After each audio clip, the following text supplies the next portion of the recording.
Lying helpless in a sterile hospital bed, the anesthesia still clouding my mind, I stared blankly as my own husband shoved a divorce decree into my trembling hands. He ordered me to sign it, convinced I was entirely broken, isolated, and without a single ally in the world. They all thought they had me cornered. I signed my name without shedding a single tear, but just hours later a visitor stepped out of my private bathroom carrying a leather briefcase that would change the trajectory of all our lives. By the time the sun set, the man who thought he had ruined me would be the one begging on his knees. Before I reveal exactly how I orchestrated my revenge, let me know where you are watching from in the comments below. Please hit that like button and subscribe to hear how a woman pushed to the edge finally fights back. My name is Nia. I am 32 years old and I spent my entire life playing by the rules of a family that never actually wanted me to win. Growing up as the eldest daughter of Pastor Thomas and Vivian Caldwell in Atlanta meant that appearances were everything. Our family was local royalty. My father commanded a megachurch with thousands of congregants, and my mother was the ultimate first lady of the parish, always draped in designer suits and dripping with quiet judgment. I was the dark mark on their perfect canvas, while my younger sister Chloe was practically molded from clay to be the flawless, compliant, and beautiful golden child I was, too independent, too career-focused, and ultimately too much of a disappointment. I poured my soul into education, becoming a top-tier financial risk analyst. I thought success would earn their love. I thought building a solid, respectable career would make my father look at me the way he looked at his wealthy donors. I was wrong. The only time they ever celebrated me was when I married Marcus. Marcus Sterling was a rising star in the investment banking world. He was handsome, wealthy, and commanded rooms with an arrogant ease that my parents absolutely adored. They thought he was elevating me. They thought he was saving me from a life of lonely ambition. But behind closed doors, Marcus was a monster of a different kind. He despised my intelligence. He hated when I caught errors in his financial models. He wanted a trophy, not a partner. The pain radiating through my abdomen was sharp and relentless. I had just undergone a major surgery to remove uterine fibroids. The doctors had told me the recovery would be brutal, requiring weeks of rest. I opened my heavy eyes expecting to see a bouquet of flowers or a comforting hand. Instead, I saw Marcus. My husband of 6 years stood at the foot of my bed. He was wearing his custom Italian suit, not a single hair out of place, looking at me with an expression of pure disgust. He did not ask how I was feeling. He did not ask what the surgeon said. He simply reached into his briefcase, pulled out a thick stack of legal documents, and threw them onto my blanket. The heavy paper landed against my fresh incision, making me gasp in pain. "Sign them," he demanded, checking his gold watch, as if my medical emergency was making him late for a lunch reservation. "I do not have time for this anymore, Nia. I want a divorce and I want it now." I stared at the papers, my vision still slightly blurred from the medication. Before I could even process his words, the door to my hospital room swung open. My heart instinctively leaped, hoping a nurse had arrived to intervene. But it was not a nurse. It was my mother Vivian, followed closely by my father Pastor Thomas, and my sister Chloe. Chloe was dressed immaculate as always, clutching a designer handbag that cost more than my hospital stay. I looked at my family, waiting for the outrage, waiting for my father to reprimand Marcus for his cruelty. Instead, my mother walked right up to my bed, her face a mask of cold disappointment. She did not ask about my surgery. She pointed a manicured finger at the divorce papers. "You heard your husband, Nia. Sign the papers and stop making a scene." Her voice was steady, calculated, and entirely devoid of maternal warmth. "You brought this on yourself." My mother continued her words, cutting deeper than the surgeon's scalpel. "A woman's duty is to her family. Marcus has been waiting for years for you to give him a child, to give us a grandchild. But no, you had to focus on your little financial risk analysis career. You refused to prioritize a family, and now look at you. Lying here useless, embarrassing your father and his congregation. Do you have any idea how it looks for the pastor's daughter to be in this position? A barren woman who cannot even keep her successful husband happy." Chloe sighed dramatically, playing with her massive engagement ring. Honestly, Nia, you are making this so difficult for everyone. Spencer and I have our campaign gala coming up, and we cannot have this kind of negative energy dragging down the family brand. A messy divorce trial would ruin Spencer's political chances. Just do what Marcus says and bow out gracefully for once in your life. My father, the man who preached about grace and unconditional love every Sunday to thousands of devoted followers, simply stood by the door with his arms crossed. He nodded in agreement with Chloe. Marcus has been very generous to this family, Nia, my father said, his pastoral voice dropping to a harsh whisper. He is a major donor to the church expansion fund. We will not let your selfish choices jeopardize our relationship with him. Sign the documents and let this man move on to a woman who can actually fulfill her duties. They stood around my bed like vultures circling wounded prey. They saw a woman physically cut open, heavily medicated and abandoned. They thought they were looking at a victim. They thought they had finally broken me. Years of being told I was not enough. Years of watching Chloe get praised for simply breathing while I fought for every ounce of respect. Years of Marcus belittling my intelligence because he felt threatened by a woman who understood numbers better than he did. It all culminated in this sterile, brightly lit room. I looked at Marcus. I looked at my mother. I looked at my father and my sister. They wanted me to cry. They wanted me to beg. They wanted to feel powerful by watching me crumble. I did not argue. I did not scream. I did not defend myself against my mother's cruel words about my worth as a woman. I slowly reached for the pen resting on the bedside table. My hand was shaking from the physical trauma of the surgery, but my mind had never been clearer. I pulled the documents toward me. I did not bother reading the clauses because I already knew exactly what was inside them. I flipped to the back page. I signed my name on the dotted line. Marcus snatched the papers from my lap so fast he almost gave me a paper cut. He checked the signature, a triumphant smirk spreading across his face. Good, he said, slipping the documents back into his briefcase. I expect you to have your things out of the penthouse by the time you are discharged. I will have my assistant send you the details. He turned to my parents, his demeanor instantly shifting from cruel tyrant to charming son-in-law. Shall we go to lunch? I made reservations at the country club to celebrate. My mother smiled warmly at him, the genuine proud smile she never once gave me. That sounds wonderful, Marcus. My family turned their backs on me. They walked out of the hospital room laughing and chatting about their lunch plans, leaving me alone with the steady beep of the heart monitor. The door clicked shut. The room fell completely silent. I took a deep, shaky breath, letting the physical pain wash over me for just a moment. I closed my eyes, but I was not crying. Then the door to my private hospital bathroom slowly creaked open. A tall man in a sharp charcoal suit stepped out holding a sleek black folder. Desmond Wright was one of the most ruthless and brilliant corporate lawyers in Atlanta.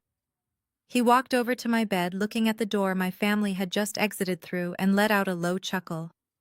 He pulled up a chair, opened his folder, and looked at me with a dangerous smile. Well, Nia, Desmond said, his voice smooth and incredibly calm. Tell me you made absolutely sure you signed the right document. I finally let a genuine smile break across my tired face. I looked at the brilliant attorney standing beside my hospital bed and let out a soft laugh that made my fresh stitches ache. I signed exactly where I was supposed to, Desmond. I signed every single page. Desmond pulled a silver pen from his pocket and tapped it against the pristine leather of his briefcase. Marcus was so eager to watch you break that he did not even bother to have his own legal team review the final addendum we slipped into the stack. He thinks he just handed you a $5 million anchor. I adjusted my pillows, ignoring the dull throb in my abdomen. Apex Holdings. Marcus set up that shell company 3 years ago under my name, thinking I was just a naive wife who would blindly sign whatever financial documents he put in front of me. He used it to funnel dirty money from his offshore accounts. When he realized the market was turning and the debts were piling up, he thought he could use this divorce to leave me holding the bag. My mother and sister were perfectly happy to help him do it as long as he kept funding their extravagant lifestyle. Desmond handed me a glass of water. His arrogance is his greatest vulnerability, Nia. He genuinely believes your expertise in financial risk analysis is just a cute hobby. He has no idea you spent the last 6 months quietly transferring the liability structure. I took a sip of the cool water, feeling my strength slowly returning. I did not just transfer the liability, I completely rewrote the ownership matrix.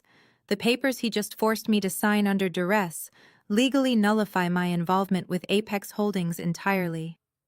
Instead of leaving me with a $5 million debt, Marcus just signed a binding declaration claiming 100% ownership of the company and accepting total responsibility for all its past and present financial activities. Desmond leaned back in his chair, his eyes gleaming with professional admiration, and he did it entirely of his own free will. He brought the papers. He demanded the signature. We have the hospital security footage showing him aggressively forcing the documents onto your bed. It is a masterpiece of self-destruction. But the debt was only the beginning of my trap. Marcus was a greedy man, but he was also a sloppy one. My father always praised Marcus for his brilliant investment strategies, entirely blind to the fact that Marcus was running a high-stakes Ponzi scheme right under his nose. I had spent countless nights sitting alone in our home office, reviewing his hidden ledgers while he claimed to be out entertaining clients. It took me months of careful tracing to uncover the full extent of his crimes. For years, I had endured the suffocating weight of my family's disdain. I had listened to my mother tell me I was ungrateful while she happily drove the luxury cars Marcus bought her to buy her silence. I had watched my sister Chloe flaunt her perceived superiority, constantly treating my marriage like a competitive sport she was determined to win. I had let my husband treat me like an unwanted accessory. They all thought they were the predators and I was the prey. They never realized they were walking blindly into a trap I had meticulously built brick by brick. I set the water glass down and looked Desmond squarely in the eye. Have your contacts at the Treasury Department confirmed the timeline? Desmond nodded, sliding a sealed envelope onto my tray table. The Internal Revenue Service Criminal Investigation Division has been building their case for 8 months. They were waiting for a clear paper trail connecting Marcus directly to the fraudulent accounts without any plausible deniability. By signing that divorce decree and claiming Apex Holdings as his sole asset, he just handed the federal government the exact smoking gun they needed. The subpoenas are already being drafted. I leaned back against the sterile hospital mattress, letting the reality of my victory wash over me. Marcus thinks he has left me penniless and humiliated, I said, my voice steady and cold. He thinks I am going to crawl back to my father's church and beg for forgiveness for failing as a wife. He expects me to be destroyed. Desmond stood up, smoothing the lapels of his suit. Let him think that. Let them all think they have won. The higher they climb on their pedestals, the harder the impact will be when the foundation crumbles. I will file the finalized divorce papers with the court first thing tomorrow morning. By the time Marcus realizes what he actually signed, it will be far too late to reverse the damage. Thank you, Desmond, I said. He offered a polite bow. It is a privilege to work with a woman who knows exactly how to play the game. Rest up, Nia. You are going to need your energy for the main event. As Desmond quietly exited the room, leaving me alone with my thoughts, the sudden buzz of my cell phone shattered the silence. It vibrated harshly against the plastic bedside table. I reached over and picked it up. The screen illuminated the dark room. It was a text message from Marcus. I opened the notification and my blood ran ice cold. It was a photograph. Marcus was standing in the center of the grand living room of our shared luxury penthouse. The penthouse I had designed and paid the down payment for, but he was not alone. His arm was wrapped tightly around the waist of a beautiful young woman. She was wearing my silk robe, holding a glass of my expensive champagne, and laughing directly into the camera. I recognized her instantly. It was Chloe's best friend. My own sister had known about the affair and had likely orchestrated it to push me out of the picture. Beneath the photo was a single line of text from Marcus. Remember to clear out your things by Friday. I discharged myself against medical advice less than an hour later. The nurses protested loudly, citing my fresh surgical wounds and the high risk of infection, but I simply signed the release forms and ordered a black private car. I had absolutely no time to recover in a sterile bed. The text message from Marcus was a ticking clock, and I needed to secure my endgame before he realized what he had actually signed. The ride to my penthouse was a blur of throbbing physical pain and razor-sharp mental focus. I bypassed the lobby doorman using my private elevator key, relying on sheer adrenaline to keep myself standing straight. When the elevator doors parted directly into my private foyer, I expected to find Marcus or his new mistress tossing my designer clothes into garbage bags. Instead, the living room was occupied by someone far more insidious. My brother-in-law Spencer stood in the center of my sunken living room. He was perfectly dressed in his usual Nantucket uniform of a pastel polo-tailored chinos and expensive loafers without socks. He was loudly instructing two hired movers on how to carefully dismantle the custom track lighting above my most prized possession. It was a massive original oil painting by a renowned contemporary black artist. I had purchased the piece at auction for a small fortune 3 years ago to celebrate my promotion to senior risk analyst. Spencer held up a hand, pausing the movers as he finally noticed me leaning against the entryway wall. He did not look embarrassed to be caught essentially looting my home. He looked annoyed that I was interrupting his interior design heist. "Nia, you are supposed to be heavily medicated in a hospital bed," Spencer said, his tone dripping with the kind of condescending faux concern he always used to belittle me. "Marcus told me you would be out of commission for at least another week." I stepped further into the room, actively ignoring the sharp, burning pull in my lower abdomen. I asked him what exactly he thought he was doing with my private art collection. Spencer let out a short, patronizing laugh and shoved his hands into his pockets. He gestured casually to the painting. "Marcus said I could take a few things off your hands before the liquidators come in to clear the place. Chloe has always loved this piece, and honestly, Nia, it is a bit too sophisticated for your new situation. You will be moving into a much smaller space soon. Art like this requires a certain pedigree and cultural education to truly appreciate. It does not really fit your demographic anyway." The microaggression was so casual and so effortlessly delivered. It was the exact same veiled racism he had been peddling since the day my sister Chloe first brought him home to dinner. Spencer was the descendant of an old-money New England family. When my parents first met him, they practically rolled out a red carpet over our front lawn. My mother viewed his white skin and his generational surname as the ultimate prize, a golden ticket that would finally elevate the Caldwell family into the upper echelons of Atlanta high society. They were so blinded by his supposed pedigree that they never bothered to question why a man from such vast wealth needed my father to quietly finance his lavish country club wedding to Chloe. They never questioned why his family trust fund was perpetually tied up in complex litigation and unavailable for use. I had questioned it. I ran the background checks. I knew that Spencer's prestigious family had quietly gone bankrupt 5 years ago. He was dead broke, surviving entirely on massive credit card debt, and the generous financial allowances my parents and Marcus secretly fed him to keep up appearances.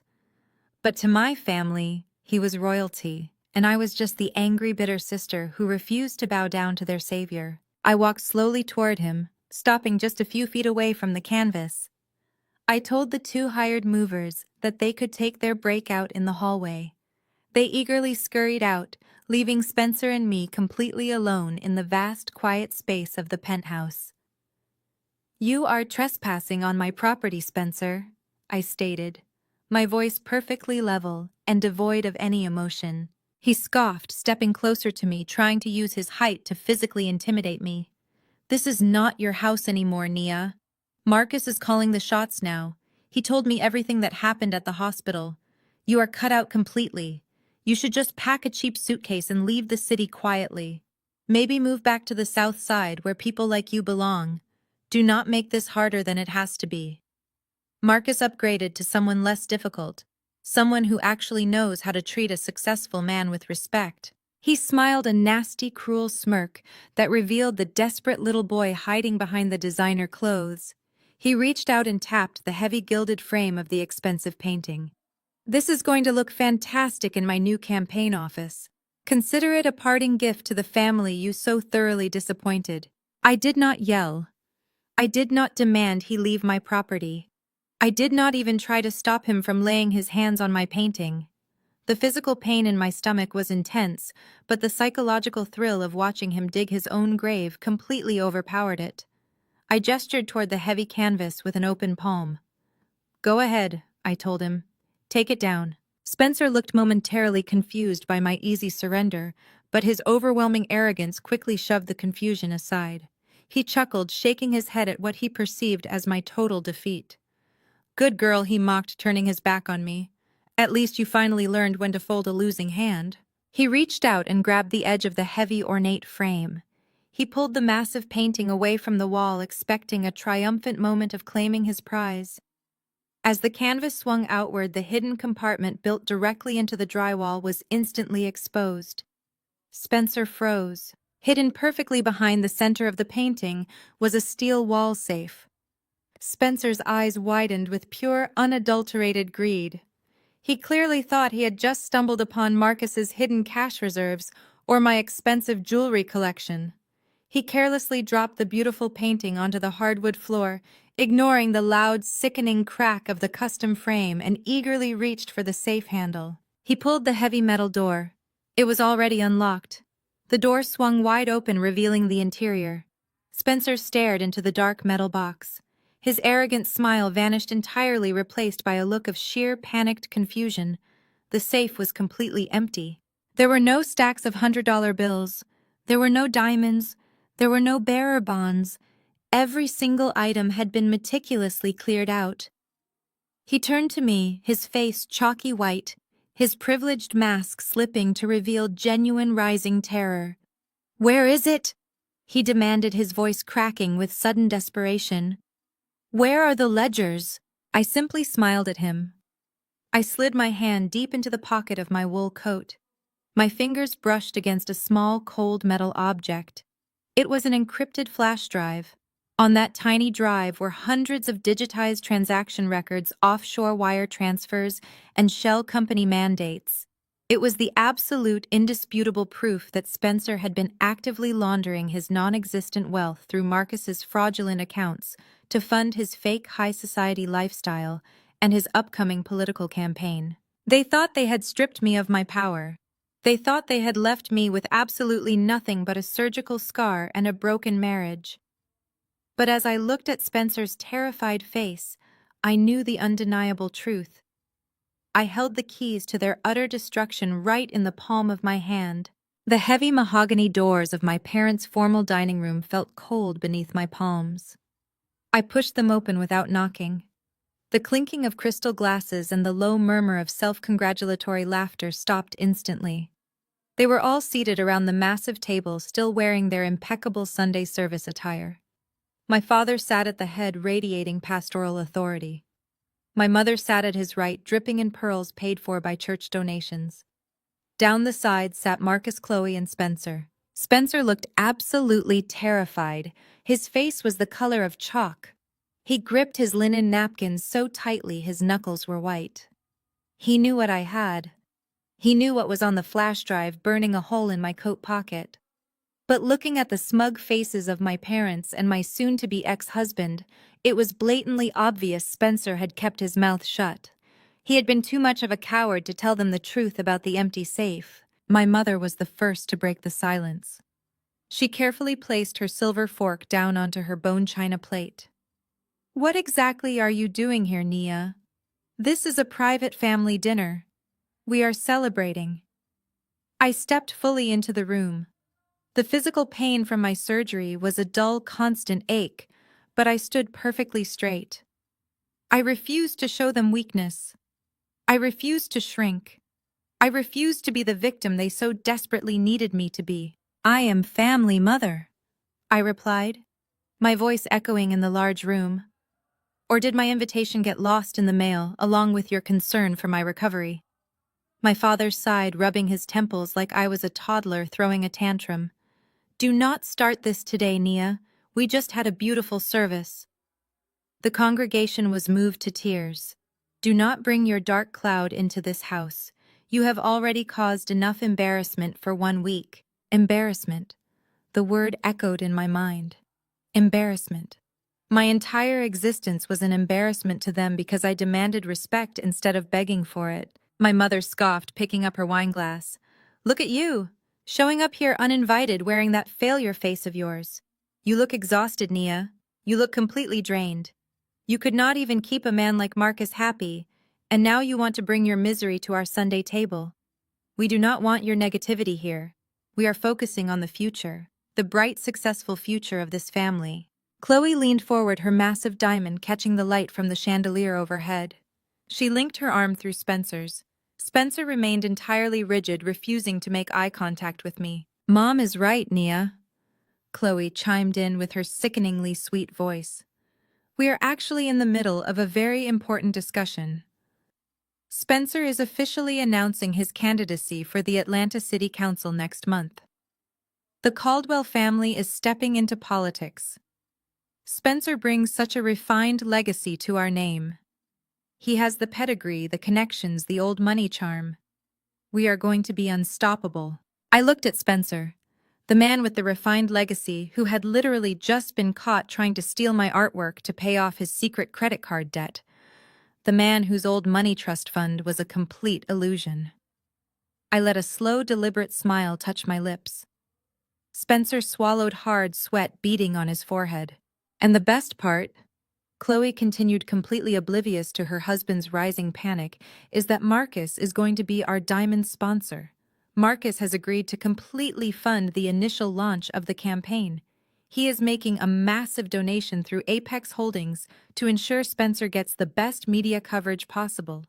That is what real men do, Nia. They support the family. They build the legacy. Marcus puffed out his chest, adjusting the cuffs of his tailored suit.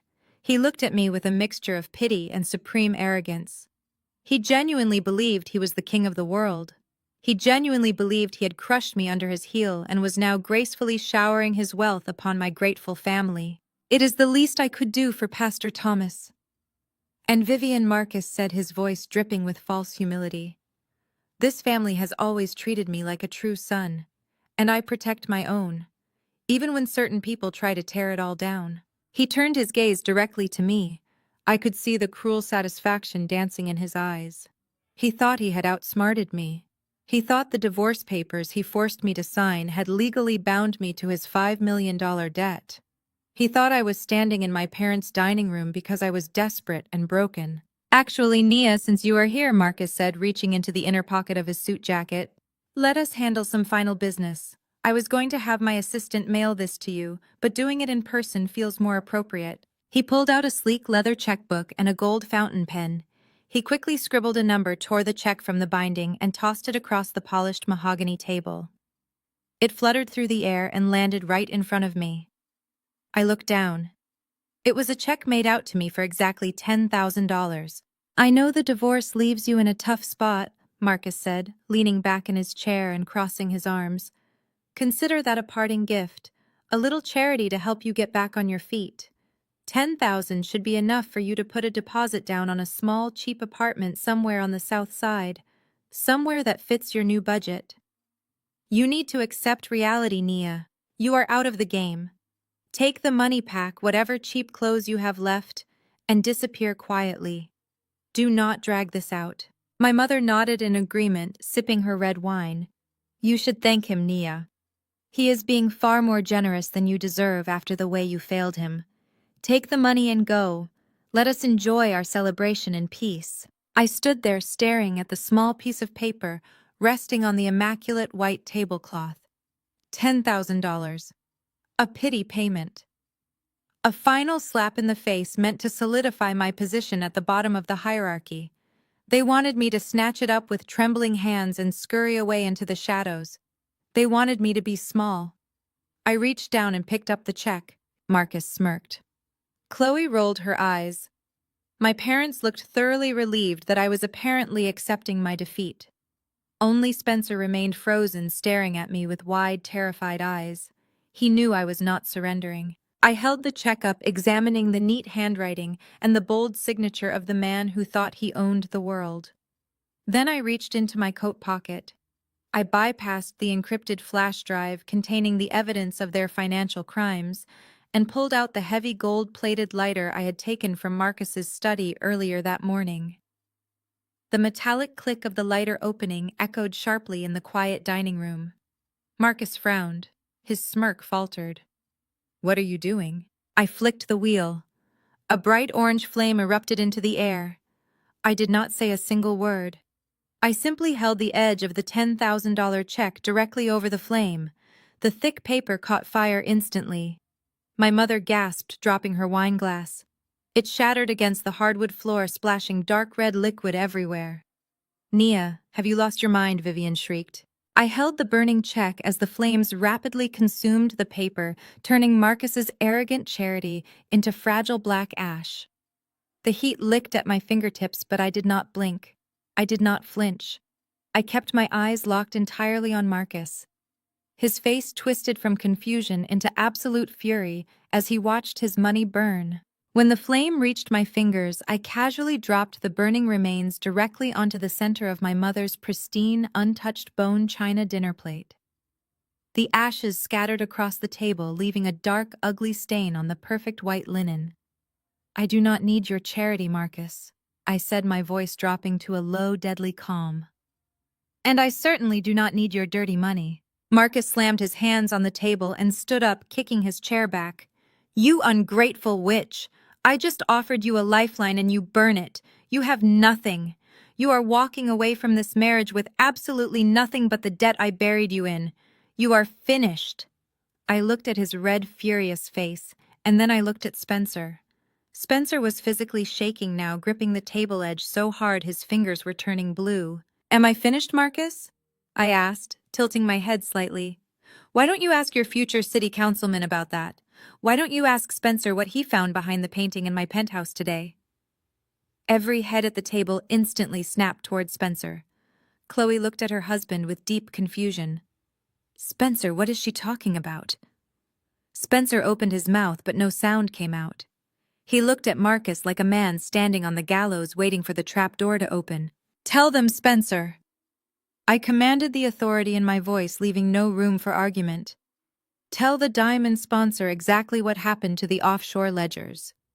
The silence in the room was absolute. The only sound was the faint crackle of the last glowing ember dying on the dinner plate. Marcus looked at Spencer, his arrogant facade suddenly cracking. "Spencer, what did you do?" I smiled, stepping back toward the heavy mahogany doors. The game had not even started, and they were already destroying each other. I turned my back on my family and walked out, leaving them to choke on the ashes of their own arrogance. I had my hand firmly grasped around the brass handle of the dining room doors, fully prepared to walk out into the cool evening air and leave the smoldering wreckage of my marriage behind me. The sudden violent sound of a fist slamming against solid wood stopped me dead in my tracks. My father, Pastor Thomas Caldwell, was not a man who was used to being defied. He stepped out from behind his massive hand-carved chair, his face a deep shade of crimson. The veins in his neck bulged against his stiff white clerical collar. "You will not simply walk away from me, Nia." My father roared, his voice echoing through the vaulted ceiling, with the same practiced thunder he used to condemn sinners from his pulpit every Sunday morning. "You come into my home, disrupt our sacred family meal, and destroy a generous gift from a man you have already deeply wronged. You stand there wearing that pathetic face of failure, casting judgment on your betters. You are a disgrace to this family and to this house of God. Get out. Get out of my sight, and do not ever show your face here again until you are ready to fall on your knees and repent." I turned back to face him. I did not flinch at his volume or his towering presence. I walked slowly, methodically back to the dining table. I reached down and picked up the last charred corner of the $10,000 check that had fluttered onto the polished mahogany surface. I held his furious gaze and deliberately let the black ash crumble through my fingers, watching it fall directly onto his pristine white dinner plate. "Repent?" I asked, my voice dangerously quiet. "That is a very interesting word choice, Father. Tell me, does repentance apply to everyone in your flock, or just the daughters who refuse to be bought and sold? Because if we are talking about sins that require heavy repentance, I have a financial question that has been bothering me for weeks." I kept my eyes locked on his, watching his righteous fury begin to waver into confusion. "I was reviewing the public tax filings for your church last month," I said, making sure my words carried clearly to every corner of the room. "The orphanage renovation project in the West End is a beautiful initiative, a truly noble cause to ask your congregation to fund. But as a risk analyst, I tend to notice patterns. I noticed a rather glaring discrepancy in the ledger. $200,000 was transferred out of the charitable building fund in late December. It was routed through a holding company and then it simply vanished. It never went to the construction contractors. It never bought a single brick or a single warm bed for those orphans." The color instantly drained from my father's face. His booming voice completely abandoned him, leaving him standing there with his mouth slightly open. The silence in the room became thick and suffocating. My mother Vivian dropped her gaze to her lap, her perfectly manicured hands trembling violently against her expensive silk dress. "A holding company." I continued, taking a slow step closer to the head of the table. "A holding company that coincidentally shares a registered business address with Spencer's newly minted political action committee." Spencer let out a strangled gasp. He gripped the edge of the table, swaying slightly as if all the blood had rushed from his head. Marcus, sitting across from him, looked wildly between my father and Spencer. Even the seasoned corporate fraudster was genuinely shocked to discover that the holy man who preached to him was running a sloppy embezzlement scheme right under the eyes of the federal government. "You stole from your own congregation, Father," I stated, letting the brutal truth hang in the air. "You took money meant for homeless children to secretly bankroll the political campaign of a white son-in-law who cannot even afford his own country club membership fees. You committed federal wire fraud to buy yourself a seat in Atlanta high society." The absolute panic in the room was palpable. My father collapsed back into his chair, clutching his chest. My mother squeezed her eyes shut, refusing to look at me.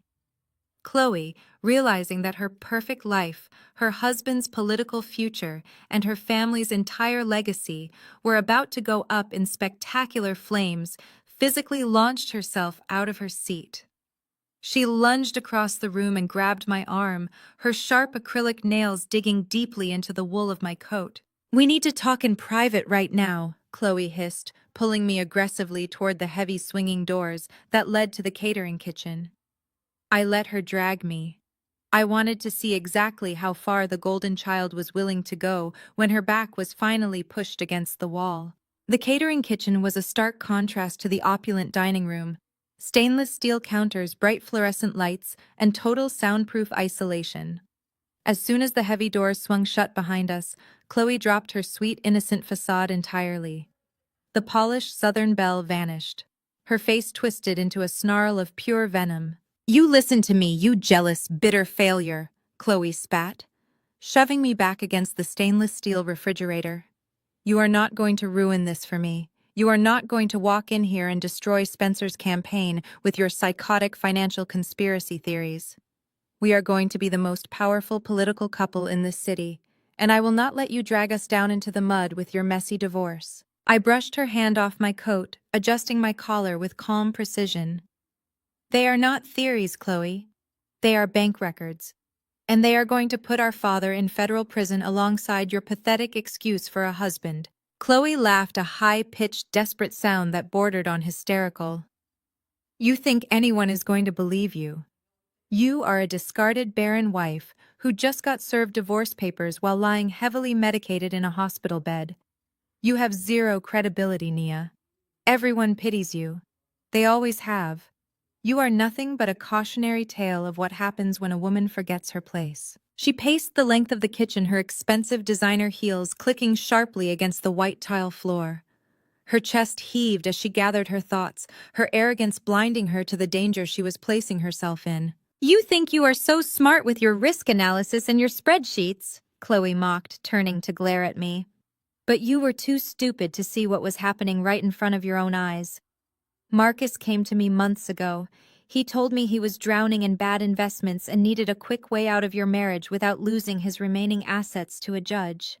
He needed someone on the inside to help him shuffle the accounts around, someone who knew your schedule and your passwords. I stood perfectly still, leaning against the cold metal of the refrigerator, letting her dig the hole deeper. "You helped him?" I asked, feigning quiet disbelief. "Of course I helped him." Chloe bragged, her eyes wide with manic pride. She was so desperate to prove her superiority that she could not stop herself from confessing. "I gave him the keys to your home office. I gave him access to your secure laptop while you were out working late. I even introduced him to the offshore shell company lawyers my sorority sisters used to hide their trust funds." She stepped right up to my face, her breath hot against my cheek, her eyes burning with cruel satisfaction. In exchange, he agreed to become the diamond sponsor for Spencer's city council run. Marcus gave us the initial capital we needed to get the campaign off the ground, and all I had to do was help him frame you for a $5 million debt. It was the perfect trade, Nia.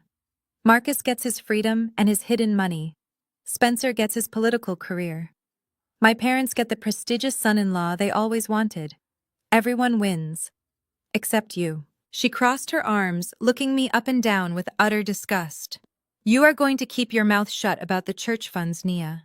You are going to sign whatever Marcus puts in front of you, and you are going to disappear. Because if you breathe a single word of this to anyone, I will personally make sure you never work in the financial sector again. I will destroy whatever tiny pathetic life you have left." I looked at my younger sister. I looked at the beautiful, flawless golden child who had just proudly confessed to corporate fraud, conspiracy theft, and extortion. I did not feel angry anymore. I did not feel the sting of betrayal or the ache of a broken family. I just felt a profound, chilling sense of absolute victory. I raised my left wrist, slowly bringing it up between us. I tapped the glass face of my Apple Watch.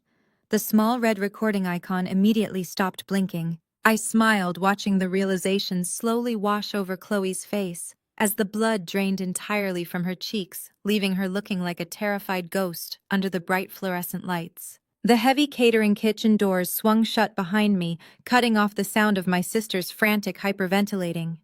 I walked briskly through the fellowship hall, ignoring the lingering stares of the church staff, who were busy cleaning up after the Sunday service. The dull ache in my abdomen was a persistent reminder of my recent surgery, but the sheer adrenaline coursing through my veins pushed the pain into the background. I pushed through the heavy glass exit doors and stepped out into the humid Atlanta evening air. The VIP parking lot was nearly empty. My sleek silver sedan sat under the glow of a single halogen street lamp. I retrieved my keys from my pocket, ready to drive away from this toxic family once and for all. Before I could even press the unlock button, a figure stepped out from the shadows of a massive oak tree, perfectly positioning himself between me and my car door. Spencer stood there, blocking my path. He had completely shed his usual charming Nantucket gentleman persona. His pastel polo shirt was rumpled, and his face was twisted into a sneer of pure, ugly rage. He took a step forward, invading my personal space, attempting to use his height and broad shoulders to physically intimidate me. "You think you are so clever," Nia, Spencer growled, his voice dropping to a menacing whisper. "You think because you wear expensive suits and play around with corporate spreadsheets that you actually have power in this city. You have absolutely no idea who you are dealing with." I stopped precisely 2 feet away from him. I did not shrink back. I looked directly into his eyes, noting the frantic pulse beating at his temple. "Move out of my way, Spencer." He let out a sharp, condescending laugh, leaning closer until I could smell the expensive scotch on his breath. "I am not moving anywhere until you understand exactly how things work in the real world. You walk into that dining room and threaten my political campaign with your ridiculous accusations about church funds. You threaten Marcus. You threaten Chloe. You actually believe you can bring us down. Let me educate you on how Atlanta operates for people with my last name." Spencer pointed a finger aggressively toward my face. "My family built the financial sector in this state. My grandfather sat on the board of every major bank you so desperately want to work for. You are just a diversity hire who got lucky. You are a token who forgot her place. If you breathe a single word of these fabricated embezzlement lies to anyone, I will personally ensure your career is over before the sun comes up tomorrow." I kept my expression entirely neutral, letting him dig his own grave with every arrogant word. "I will make 3 phone calls. Spencer continued, his face flushing with arrogant delusion. 3 calls to men who look like me, who come from families like mine, and who control the very institutions you rely on. They will blacklist you across the entire eastern seaboard. You will not be able to get a job managing a local credit union, let alone a top-tier risk analysis firm. You will be toxic, a liability. You will lose everything you have ever worked for, simply because I willed it to happen. That is what real power looks like, Nia. You do not have it, and you never will. So you are going to go home, sign those divorce papers quietly, and keep your mouth shut about my campaign funding. He crossed his arms, resting heavily against the driver's side door of my car, looking incredibly pleased with his racist little monologue. He expected me to cower. He expected the weight of his old money white privilege to crush my spirit, just as it had crushed my parents' common sense. I let out a slow, steady breath. The silence between us stretched for several long seconds. I looked at his expensive loafers, his tailored trousers, and the gold signet ring he wore to desperately project wealth. "Are you quite finished?" I asked, my voice perfectly calm and devoid of any fear. Spencer frowned, his smug expression faltering slightly at my total lack of submission. I took a deliberate step forward, forcing him to press his back flat against my car window. "Your grandfather may have built those banks, Spencer, but he is dead. And your family name is nothing more than a hollow shell hiding decades of financial ruin. You talk about power and legacy, but you are standing in a church parking lot threatening a woman recovering from major surgery because you are absolutely terrified of being exposed as a fraud." His jaw tightened. "You do not know what you are talking about." "I know exactly what I am talking about," I replied smoothly. "I am a senior financial risk analyst. Investigating bad investments and spotting fraudulent money movement is literally what I do for a living. I know that your prestigious family trust fund ran completely dry 5 years ago. I know your father mortgaged the family estate to the brink of foreclosure. I know you cannot even qualify for a standard auto loan without my father co-signing as a guarantor." Spencer swallowed hard, the color rapidly draining from his face. He tried to interrupt, but I raised my hand, silencing him instantly. "You needed Marcus to sponsor your political campaign because you do not have a single dime to your name. You needed my father to siphon money from the orphanage charity fund to pay for your lavish campaign launch parties. You are a leech, Spencer. A parasite dressed in designer clothes, feeding off the very family you secretly look down upon. You talk about old money, but you are surviving on stolen money." "You cannot prove any of that," Spencer stammered, his voice losing its threatening edge and replacing it with a high-pitched note of panic. Marcus covered the tracks perfectly. I smiled, stepping back and pressing the unlock button on my key fob. My car chirped cheerfully. Marcus is an arrogant fool who thought using my name on the Apex Holdings shell company would protect him. He thought I was just a blind, obedient wife. But I completely restructured the ownership matrix before I ever signed those divorce papers. Marcus just signed a legal declaration taking sole responsibility for a company currently under active investigation by the Internal Revenue Service. And because you so foolishly routed your campaign donations directly through that exact same shell company, your political funds are now inextricably linked to a federal tax evasion case. Spencer stared at me, his mouth opening and closing like a suffocating fish. "You are lying. You could not possibly have done that." I opened my car door and slid into the luxurious leather driver's seat. I pulled my phone from my purse and looked up at him through the open window. "Power is not about who your grandfather knew, Spencer. Power is about knowing exactly where the money is." I tapped the screen of my phone, bringing up my secure email application. I had drafted a specific message hours ago, addressed directly to the compliance department of the bank that managed Spencer's remaining heavily leveraged accounts, along with a courtesy copy to the federal agents investigating Marcus. Attached to the email were the digitized ledgers proving the direct transfer of stolen church funds into Spencer's campaign accounts. I hovered my finger over the send button. I looked at Spencer. He was frozen, paralyzed by the sudden realization that his entire fabricated existence was about to violently collapse. I pressed send. I did not wait for a reaction. I rolled up my window and started the engine, the smooth purr of the motor drowning out his sudden frantic protests. I shifted the car into drive and slowly pulled out of the parking space, leaving him standing alone in the dark. Before my car even reached the exit gate of the church parking lot, the sharp, piercing ringtone of Spencer's cell phone shattered the quiet night. I glanced in my rearview mirror. Spencer frantically pulled the phone from his pocket. The glow of the screen illuminated his pale, terrified face.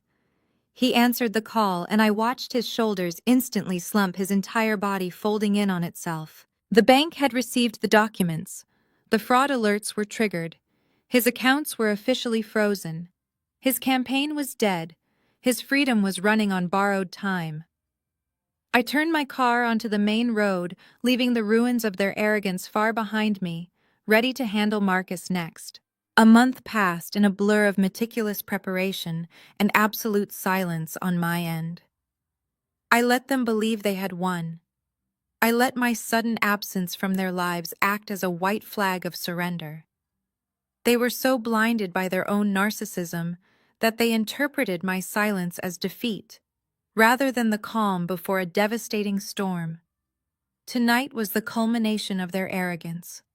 Marcus had rented out the grand ballroom of the Four Seasons in Midtown Atlanta to celebrate his official promotion to executive vice president of his firm and to publicly launch Spencer's city council campaign. Earlier that afternoon, I sat in the polished glass office of my attorney Desmond. We were not reviewing divorce settlements or alimony agreements. We were reviewing the final structural flow of a federal indictment. I stood over Desmond's large oak desk, spreading the printed financial ledgers across the smooth surface and tracing the path of destruction with a red pen. The sheer audacity of their crimes still managed to disgust me. The money originated from the orphanage renovation fund, managed exclusively by my father at the church. From there, my father authorized continuous wire transfers into Apex Holdings. Marcus thought Apex was completely untraceable, but I had spent weeks during our marriage untangling the corporate veil he thought he had so cleverly woven. I had left his digital signature on every single mandate and authorization form. From Apex, the dirty money flowed directly into the Spencer Caldwell Political Action Committee. Church to Marcus to Spencer. A perfect, undeniable triangle of wire fraud, money laundering, and embezzlement. Desmond looked up at me from the documents, his expression a mixture of professional awe and grim satisfaction. He confirmed that his contacts at the FBI and the IRS had received the encrypted files I sent a month ago. They had spent the last 4 weeks quietly verifying the ledgers and securing the necessary warrants. The federal authorities had everything they needed. The trap was fully constructed, and the steel jaws were ready to snap shut. All we had to do was let them walk onto the grand stage they had built for themselves. I arrived at the hotel just after 8 o'clock. I wore a backless emerald green gown that hugged my curves and cost more than Marcus's entire fake charity donation. I did not enter the main ballroom immediately. I preferred to remain unseen, standing in the shadowed alcove of the mezzanine, looking down at the pre-event cocktail reception in the grand foyer. My family was in their absolute element. My father held court near a towering swan ice sculpture projecting his usual pastoral majesty, holding a glass of sparkling water and shaking hands with the city's elite. He looked like a man who believed he was untouchable. My mother was working the room, parading Chloe around like a prized show pony. Chloe was draped in a custom silk dress, wearing a heavy diamond necklace that I knew for an absolute fact Marcus had purchased using the stolen church funds. They were laughing and tossing their hair, completely intoxicated by the illusion of their own high society status. And then there was Spencer. He looked hollowed out. There were dark circles under his eyes, and his signature Nantucket smile looked brittle and forced. He was playing his part, but the terror was evident in the rigid line of his shoulders. His family trust had remained frozen solid after my parking lot email a month ago. He was entirely dependent on Marcus now, a desperate puppet dancing on strings made of dirty money. He gripped a glass of bourbon, staring blankly into the crowd, probably wondering when the other shoe was going to drop. I scanned the room for Marcus and found a severe disruption in their perfect evening. Near the heavy velvet curtains of the ballroom entrance, Marcus was engaged in a heated, whispered argument with the hotel event director. The manager looked apologetic, but incredibly firm, holding a leather folio against his chest. Marcus was red in the face, frantically tapping at the screen of his phone and shoving it toward the manager. I moved gracefully down the sweeping staircase, keeping to the edges of the room, and slipped behind a large marble pillar to listen. "I am telling you to run it again," Marcus hissed, jabbing his finger at the credit card terminal resting on the manager's podium. "There is plenty of capital in that account. Do you have any idea who I am? I am bringing hundreds of wealthy donors into your establishment tonight. Run the card again." The manager shook his head, adjusting his glasses. "I am so sorry, sir. The card has been declined by the issuer. I have tried 3 different cards, and they are all generating a hard decline code. We cannot open the ballroom doors for the dinner service or the speeches until the final catering and venue balance is settled. It is strict hotel policy." Marcus cursed violently, running a hand over his face. He looked around the lobby, panic flashing in his eyes. He told the manager to wait right there while he called his private banker. He stormed off toward the quiet corridor near the restrooms, desperate to fix a problem he did not yet understand. He had no idea that his accounts were currently being systematically locked down by federal authorities. The invisible net was already tightening around his throat. I stepped out from behind the marble pillar and walked straight up to the event manager. He looked incredibly stressed, clutching the unpaid invoice and watching the wealthy crowd mingle just a few feet away. I placed my hands flat on the podium and smiled warmly at him. I asked him what the total outstanding balance was for the evening. He blinked in surprise, taken aback by my sudden appearance. He hesitated for a second before looking down at the ledger. $45,000, ma'am. Mr. Blackwood's accounts are not clearing." I opened my clutch and pulled out my heavy metal black card. I placed it gently onto the polished wood of the podium, right on top of the unpaid invoice. "Run this," I told him, my voice steady and commanding. "Pay the entire balance, keep the open bar running, open the ballroom doors and let the band start playing their introductory set." The manager looked incredibly relieved. He did not ask any questions. He simply took the card, swiped it through the terminal, and waited for the satisfying beep of an approved transaction. He handed me the receipt and a silver pen. I signed my name with a smooth, deliberate flourish. I was not bailing Marcus out. I was buying the stage. I needed the lights to be blindingly bright. I needed Marcus to stand at a podium in front of the wealthiest investors and politicians in Atlanta.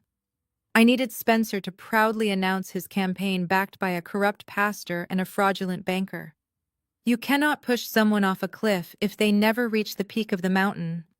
I wanted them at the very highest pinnacle of their delusion.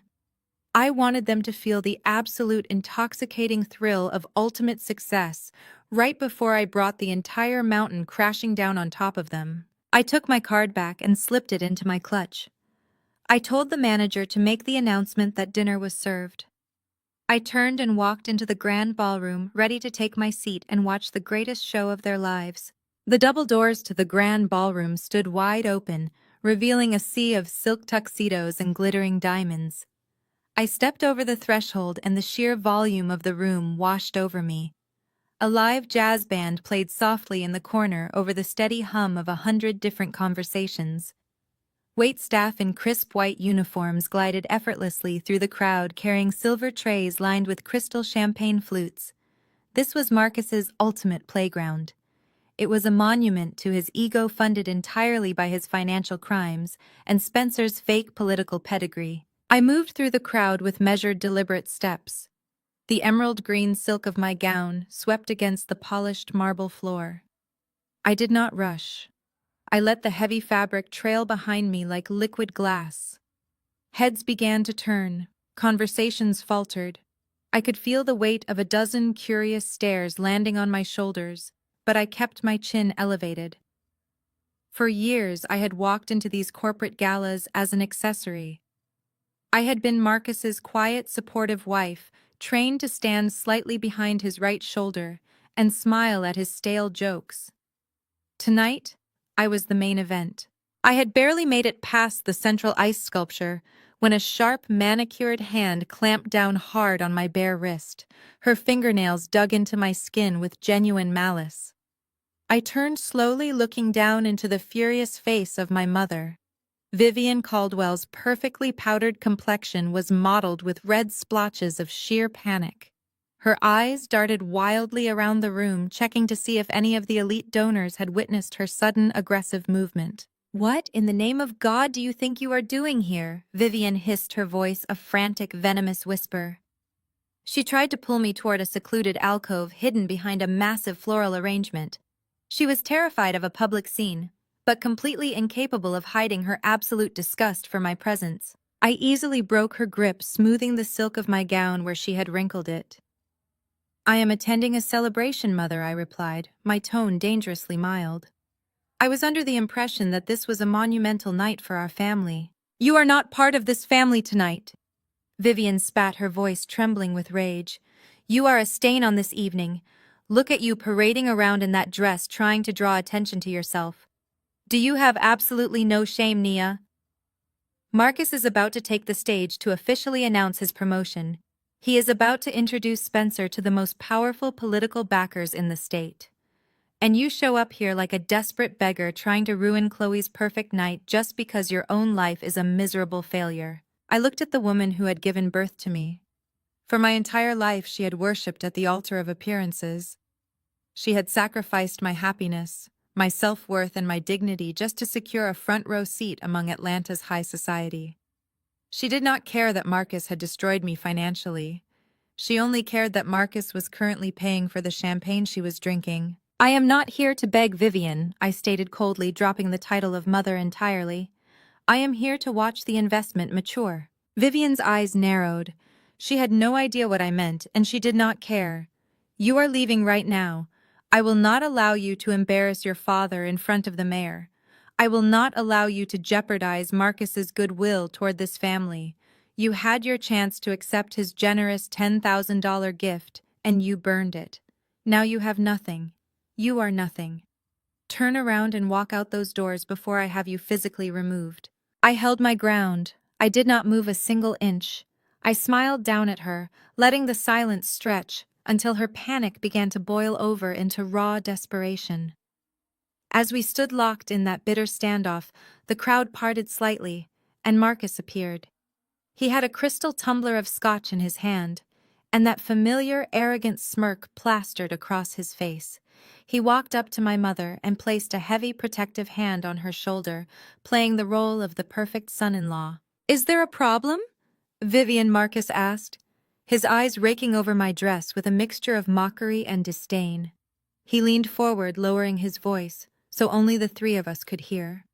"I thought I told you to go back to the south side, Nia. Did you come here to scavenge for leftovers?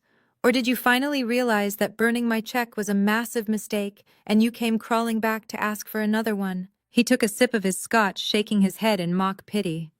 "Because I have to tell you, the charity window is permanently closed. You are trespassing at a private corporate event. You do not belong in this room anymore." I met his arrogant stare without blinking.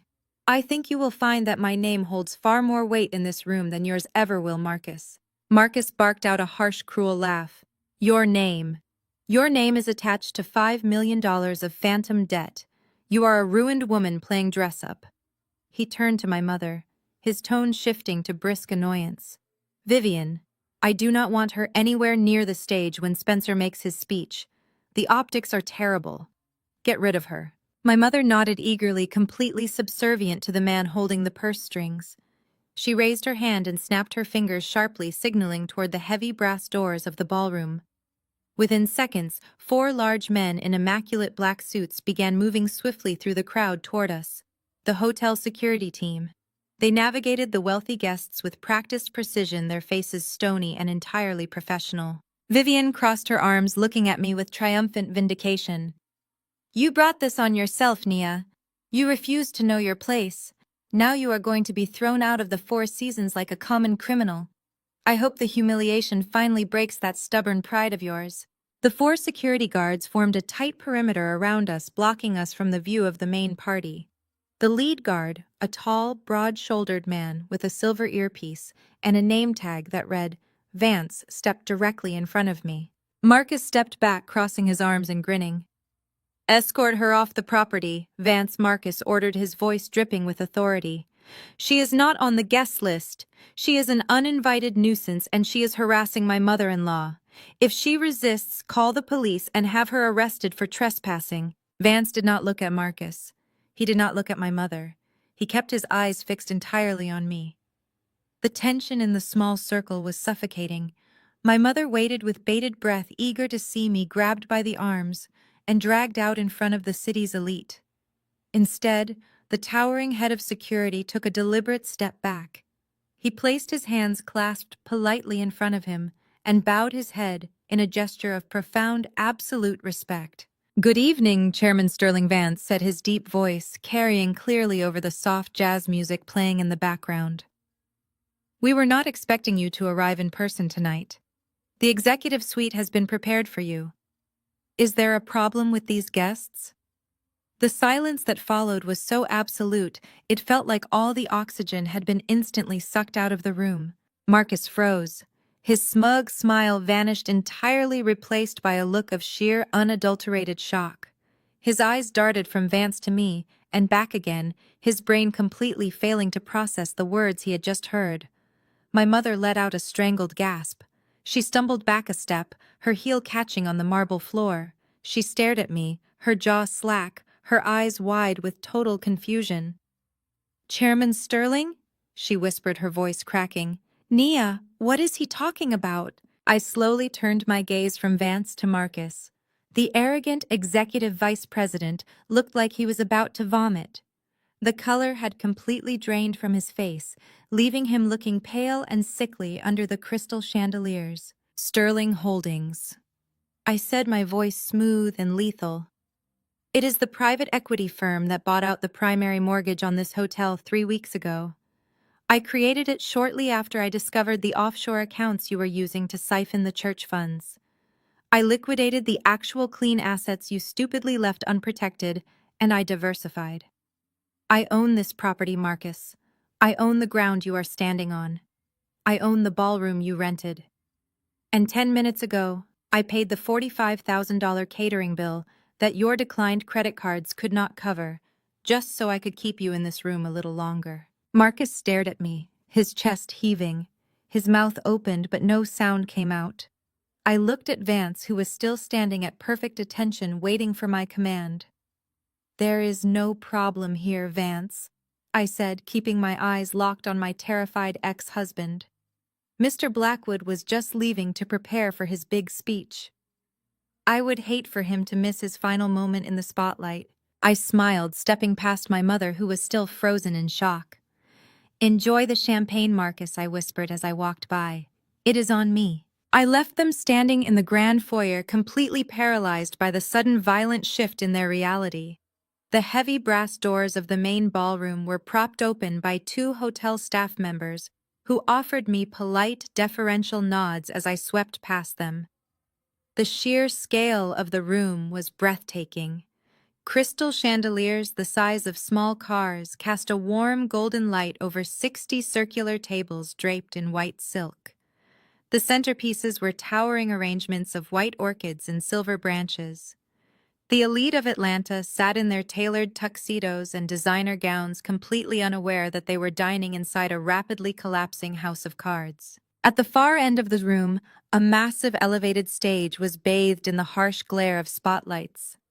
A sleek acrylic podium stood at the center, flanked by 2 massive digital screens displaying the logos of Marcus's firm and Spencer's political campaign.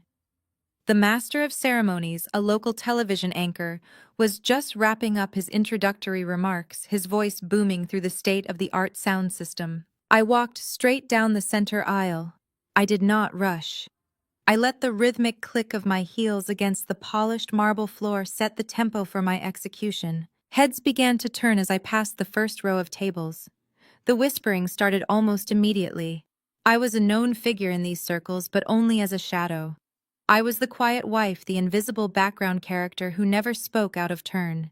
Seeing me now striding down the central walkway in a stunning emerald gown, with the absolute unshakable confidence of a conquering general, sent a ripple of confusion through the wealthy crowd.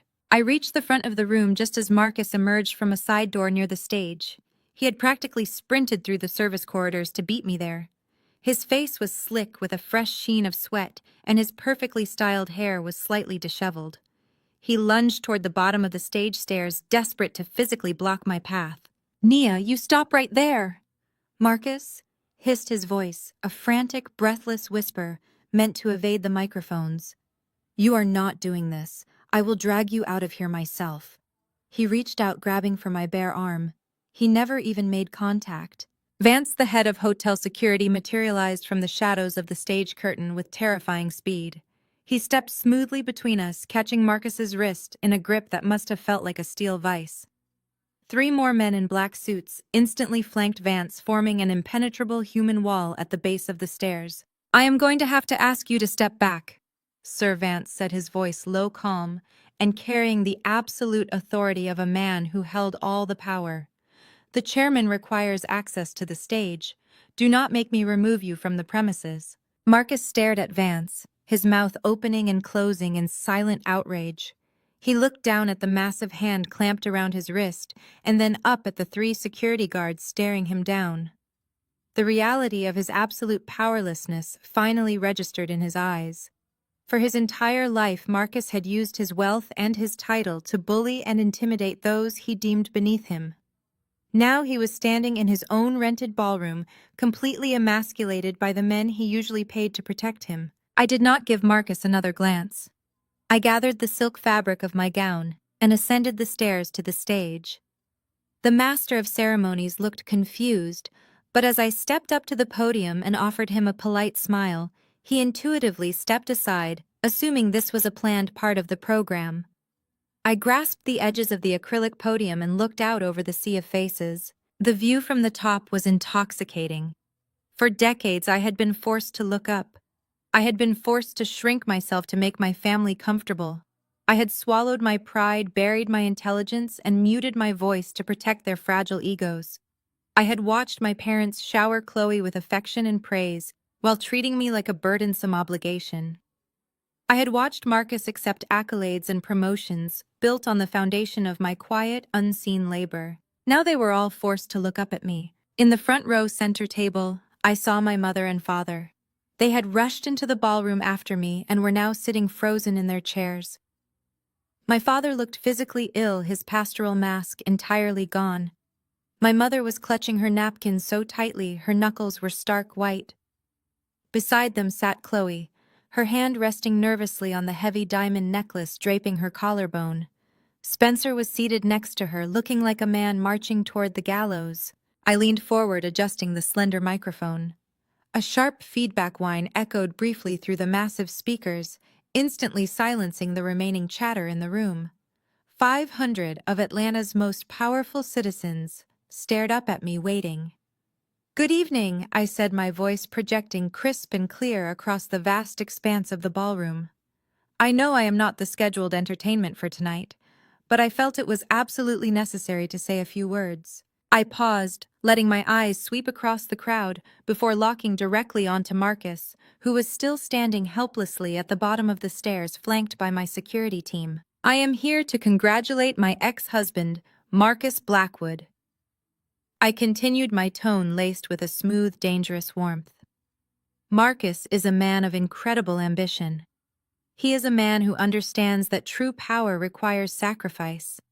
He understands that to build an empire, you have to be willing to take from those who trust you the most. You have to be willing to exploit faith, exploit family, and exploit the very institutions designed to protect the vulnerable." A murmur of confusion rippled through the back of the room. The wealthy donors shifted uncomfortably in their seats, unsure if this was a bizarre metaphor or a bitter airing of marital grievances. But the people in the front row knew exactly what I was doing. My father slumped lower in his chair, closing his eyes. Chloe looked around frantically, as if searching for an emergency exit. "Marcus is being celebrated tonight for his financial genius," I said, my voice rising slightly to command the room. "And he truly is a genius. It takes a very specific type of creativity to look at a charitable renovation fund meant for an orphanage and see a personal slush fund. It takes incredible audacity to siphon millions of dollars from a church congregation to fund a political campaign and buy custom jewelry. The confusion in the room instantly evaporated, replaced by a sharp collective gasp. The silence that followed was heavy and thick with sudden scandal. Politicians sitting at the VIP tables immediately stiffened, recognizing the lethal proximity to a massive public disgrace. "Nia, stop!" my mother shrieked from the front row, abandoning all pretense of high society decorum. She half rose from her chair, pointing a trembling finger at me. "Turn off her microphone. Somebody turn it off." I did not break eye contact with her. I simply smiled. "This is my Hotel Vivian. The microphones stay on until I say otherwise." I turned my attention back to the silent, horrified crowd. I know that making such bold claims requires evidence. We are all people of business here. We deal in facts. We deal in ledgers. And we deal in absolute, undeniable proof. I looked down at Chloe, whose face was completely drained of color. "I brought a present tonight to commemorate this momentous occasion," I announced, my voice echoing cleanly off the high vaulted ceilings. "A testament to Marcus's ingenuity and the absolute loyalty of his inner circle. I think it is only fair that you hear it directly from the source." I raised my hand and signaled the sound technician sitting in the elevated glass booth at the back of the ballroom. The live jazz band had long since stopped playing. The room was so quiet I could hear the faint clinking of silverware from a dropped fork. Suddenly, the massive state-of-the-art speakers mounted on every wall crackled to life. The audio was crystal clear. It was a recording I had secured weeks ago, captured cleanly by the hidden security cameras Marcus himself had installed in our former kitchen. He had put them there to monitor the domestic staff, but he had forgotten that as his wife, I had full administrative access to the cloud storage. Chloe's high-pitched, whiny voice blasted through the ballroom, echoing with devastating clarity. "Of course Marcus is handling it," the recorded voice of my sister complained, ringing out over the heads of the stunned crowd. "The old man does not even look at the church ledgers anymore. He just signs whatever Marcus puts in front of him. Marcus routes all the orphanage renovation money through that Apex shell company and buys whatever we need for the campaign. It is completely untraceable, Nia." There was a brief pause on the recording, followed by Chloe's arrogant laughter. "Do you like the necklace?" the recorded voice continued, dripping with smug satisfaction. "Marcus bought it for me yesterday. He said this diamond basically paid for a new roof on the east wing of the orphanage. It is hilarious, really. The congregation is basically funding my jewelry collection and Spencer's political ads." The audio cut off, leaving a ringing, deafening silence in its wake. I looked down at the front row. Chloe had covered her face with her hands, sobbing hysterically. Spencer was staring at the floor, a ruined man. My parents looked like they had been turned to stone. And Marcus, standing at the bottom of the stage, looked up at me with an expression of pure, unfiltered terror. He finally realized that he was not just losing his job or his reputation, he was losing his freedom. The immediate silence in the ballroom shattered into 100 overlapping exclamations of shock.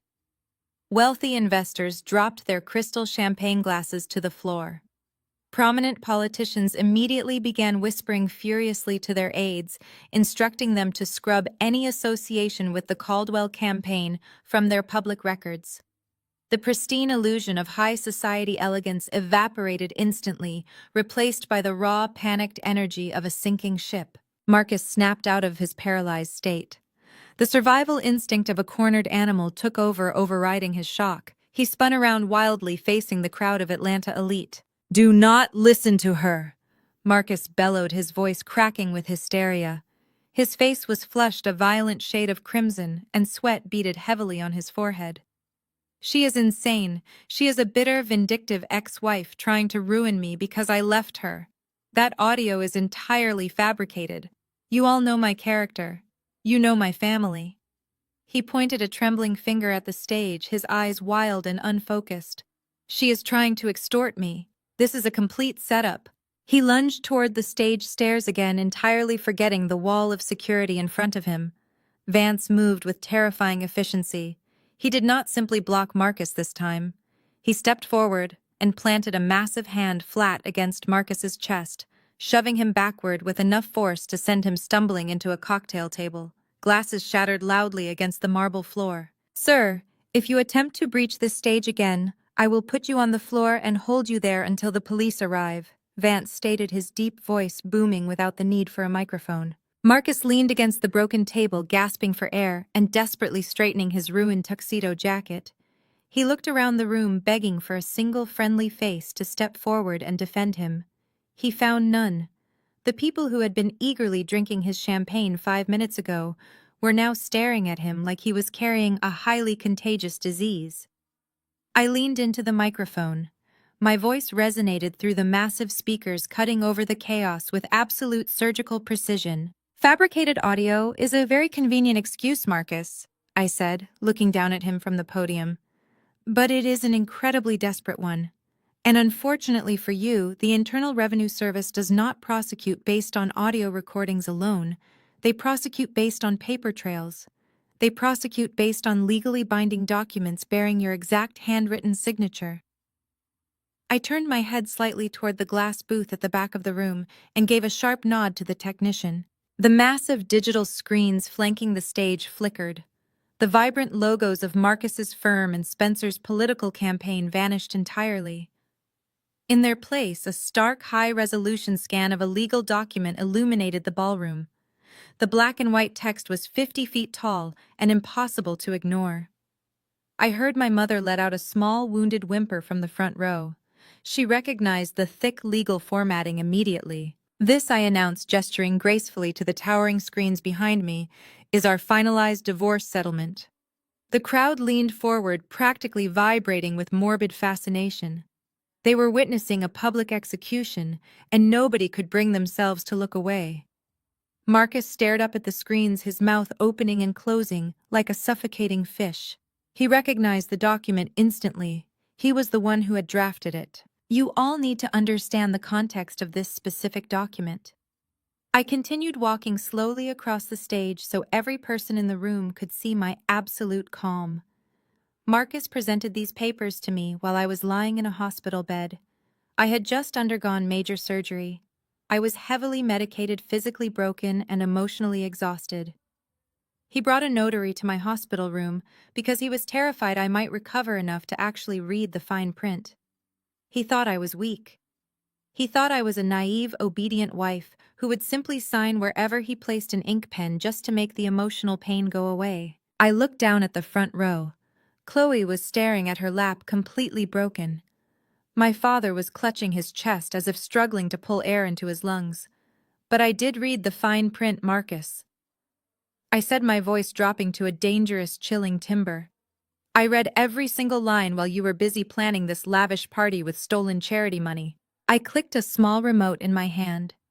The image on the massive screens zoomed in, highlighting a specific paragraph in bright yellow, Section 4, Paragraph B. Marcus was obsessed with protecting his wealth, I explained to the captivated audience.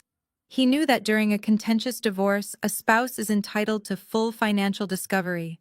He was absolutely terrified that a standard audit of our shared assets would reveal his extensive embezzlement network. So he instructed his attorneys to insert this specific clause. I read the highlighted text aloud, letting every harsh legal term echo through the silent room. "The party of the first part, Marcus Blackwood, hereby claims sole, absolute, and exclusive ownership of the corporate entity known as Apex Holdings. The party of the second part relinquishes all marital claims, liabilities, and interests in said entity." I lowered the remote and looked directly into Marcus's terrified eyes. "You were so desperate to keep your stolen money, Marcus, that you built a legal firewall to keep me entirely out of it. You thought you were protecting your golden goose, but you were actually building your own prison cell. By forcing me to sign away my rights to Apex Holdings in front of a licensed state notary, you legally severed me from every single financial crime you committed through that company. And far more importantly, you legally declared yourself the sole owner, sole operator, and sole responsible party for every dirty dollar that moved through those offshore accounts. Marcus swayed heavily on his feet. He gripped the edge of the broken cocktail table to keep from collapsing onto the glass-covered floor. "No," he whispered, shaking his head frantically. "No, no, no. My lawyers drafted that to protect my personal assets." "Your lawyers drafted exactly what you aggressively told them to draft," I corrected him sharply. "Because you are an arrogant man who truly believes he is the smartest person in any room. But you are not Marcus. You are just a reckless thief in an expensive suit." I turned my attention to the wealthy donors and politicians shifting uncomfortably in their seats across the vast ballroom. "For anyone in this room who wrote a check to the Caldwell campaign tonight, I strongly suggest you contact your personal defense attorneys immediately," I advised them, my tone turning entirely professional and detached. The signature on the screen behind me confirms beyond a shadow of a doubt that Marcus Blackwood is the sole owner of Apex Holdings. I paused, letting the terrible anticipation stretch until it was nearly unbearable for the crowd.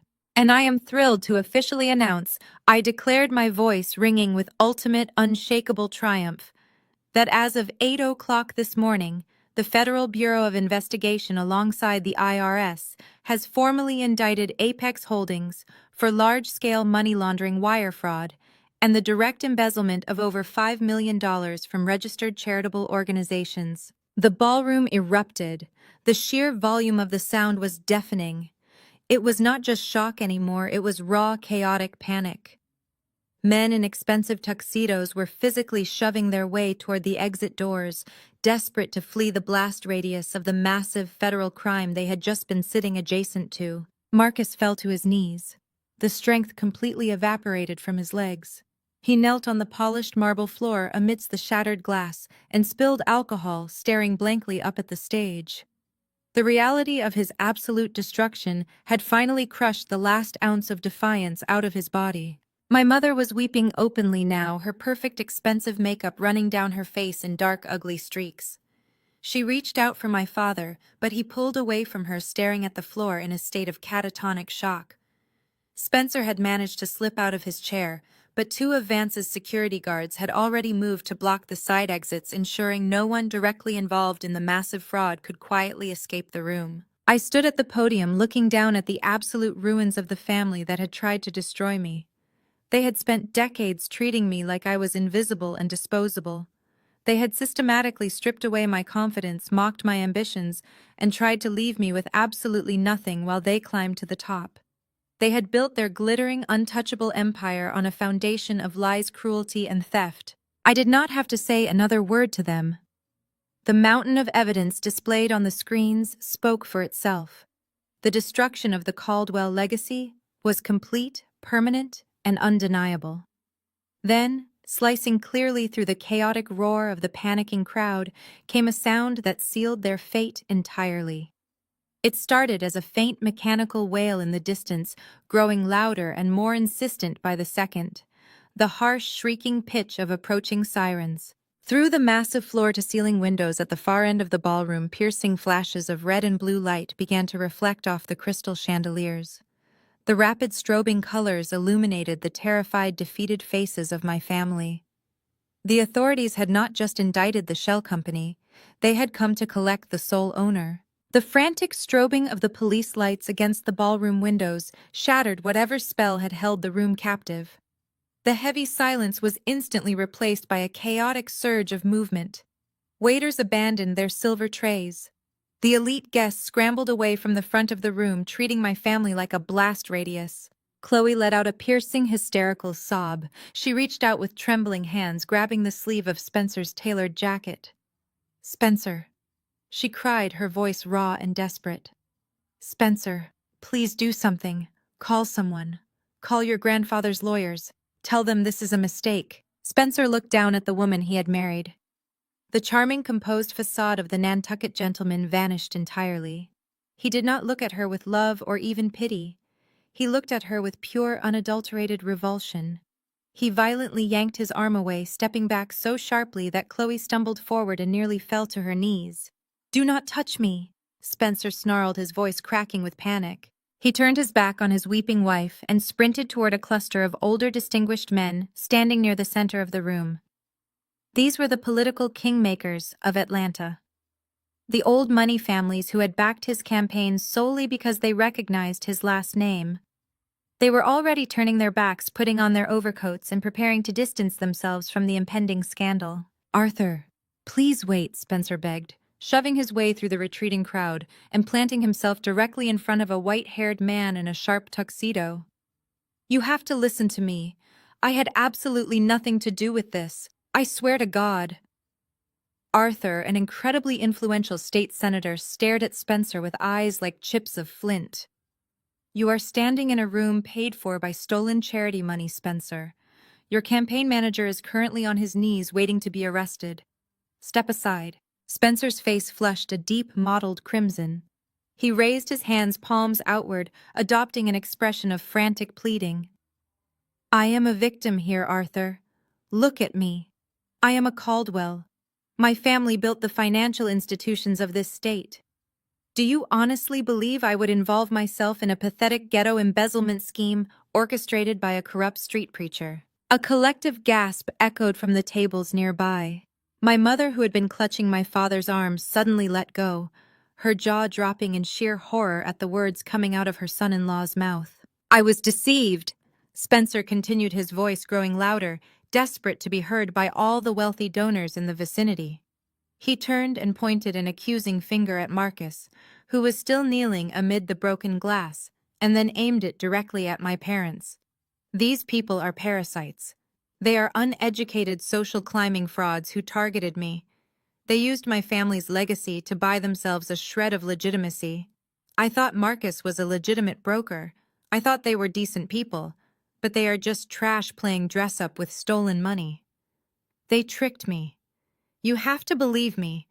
Do not let these criminals drag the Caldwell name through the mud." Chloe let out a wounded, animalistic shriek. She pressed her hands to her ears, shaking her head frantically. "You said you loved me," she wailed, her diamond necklace catching the harsh light of the stage. "You said I was your equal." Spencer did not even look at her. "You were a bank account, Chloe," he spat viciously. "And a hollow one at that." He turned back to the senator, his eyes wide and pleading. "I will cooperate fully with the authorities. I will testify against all of them. Just please do not pull your endorsements. Do not let these bottom feeders destroy my political career." I stood at the podium looking down at the spectacular implosion of Spencer Caldwell. He had fully unmasked himself. In his desperate bid for survival, he had discarded his polished charm and revealed the racist, elitist core of his character. He was willing to sacrifice his wife, his in-laws, and his closest friend to save his own skin. I leaned forward and tapped the microphone. The sharp, amplified thud echoed through the ballroom, instantly cutting off Spencer's frantic groveling. "A truly compelling performance, Spencer," I said, my voice perfectly calm and devoid of any sympathy. "You play the role of the innocent, deceived aristocrat beautifully. It is almost enough to make someone forget that your family trust has been bankrupt for 5 years." Spencer froze, his back stiffening. He slowly turned around to face the stage, the panic in his eyes amplifying into absolute terror. "Nia, shut your mouth," he threatened, taking a step toward the stage before Vance's security guards shifted forward, forcing him to halt. I smiled, resting my hands on the acrylic edges of the podium. "You just stood in front of the most powerful men in Atlanta and claimed you were a victim. You claimed you were tricked by my family into accepting dirty money. You claimed your hands are clean." I raised my hand and signaled the technician in the glass booth at the back of the room. The massive screens flanking the stage flashed. The divorce decree vanished. In its place, a massive, highly detailed financial spreadsheet illuminated the ballroom. It was a master ledger. "Let us talk about clean hands," I announced, projecting my voice so every single donor and politician could hear me perfectly. "The document you see behind me is the finalized forensic audit of the Spencer Caldwell Political Action Committee." The color completely drained from Spencer's face. He looked like a man who had just stepped on a landmine and heard the click. "As you can all plainly see, I continued utilizing a laser pointer to circle a massive column of numbers on the left screen. Over the past 8 months, your campaign received precisely $4.2 million in operational funding. That money paid for this gala tonight. It paid for your television advertisements. It paid for your tailored suits and your luxury leased vehicles. I moved the laser pointer to the right screen, tracking the origin of the funds. And as this ledger proves beyond any shadow of a doubt, 100% of that $4.2 million came from a single source: Apex Holdings, the exact shell company currently under federal indictment for laundering money stolen from a church orphanage. Spencer gripped his hair, pulling at the perfectly styled strands. It was a blind trust, he screamed, his voice cracking. I did not manage the incoming wire transfers. Marcus handled the accounting. I had no idea where the capital was originating from. I have plausible deniability. I let out a slow, soft laugh that echoed coldly through the speakers. Plausible deniability only works if you do not leave a digital footprint, Spencer. I clicked the remote again. The spreadsheet minimized. 2 new documents appeared on the screens. They were high-resolution scans of internal bank authorization forms. I am a senior financial risk analyst, I reminded him, my tone hardening into sharp steel. Finding the footprint is what I do for a living. These are the wire transfer authorization mandates for the primary campaign account. You did not just blindly accept the money, Spencer. You personally established the receiving accounts. I traced the bottom of the documents with the laser pointer. And right there on the bottom line of every single transfer mandate from Apex Holdings is your verified digital signature. You personally authorized the receipt of $4.2 million of stolen charity money. The silence in the ballroom was absolute.